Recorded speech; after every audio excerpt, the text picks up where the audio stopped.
Just got your hair transplant done? First of all, congrats. But here's the truth nobody tells you. The next few days decide almost 80% of your final result, as most of the patients do lots of things wrong in this period. So stick with me for 2 minutes and I'll tell you exactly what to do and what you might absolutely ignore. Day 0, right after surgery. Today, your only job is to rest. Go straight home. Keep your head propped up by placing a travel pillow around your neck while lying down. Trust me, it really helps with swelling, as the procedure involves injecting a lot of fluid that can come down and look like swelling. And whatever you do, don't touch or scratch the grafts. Keep spraying normal saline to keep your grafts hydrated. A little spotting or fluid is normal, so don't panic. Just take your antibiotics and pain medicines exactly the way your surgeon told you. Day 0 is all about resting and protecting. First 48 to 72 hours. This is the critical window when mistakes can occur, as it is during this period the grafts get accepted into your skin. That's why we need to be extra careful during this period. Use a cold compress only on your forehead, never on the grafts. Avoid forward bending, heavy lifting or any strenuous activity. Keep spraying saline over the grafts to keep them moist, and avoid tight caps or headbands.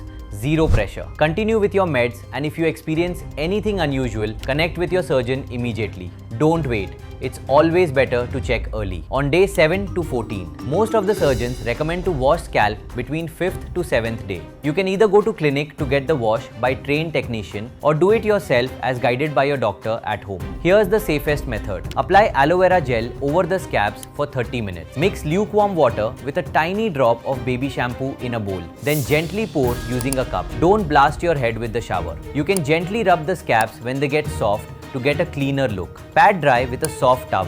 Whatever scabs are left behind, let them fall off on their own. From here on, you'll fall into a rhythm. Gentle wash every day, no gym, no swimming pools, no steam, no sauna. Scabs usually start coming off around day 7 to 10. Let them.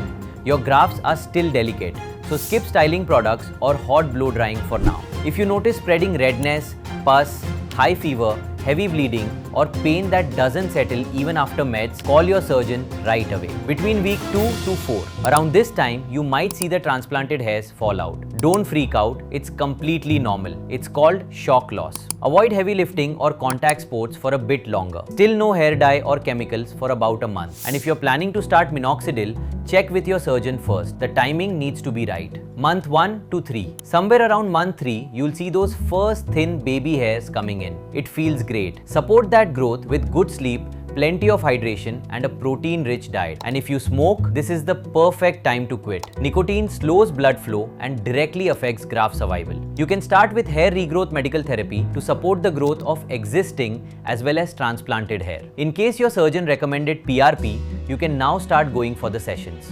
If you found this helpful, make sure to hit the like button and subscribe to the channel for more videos like this.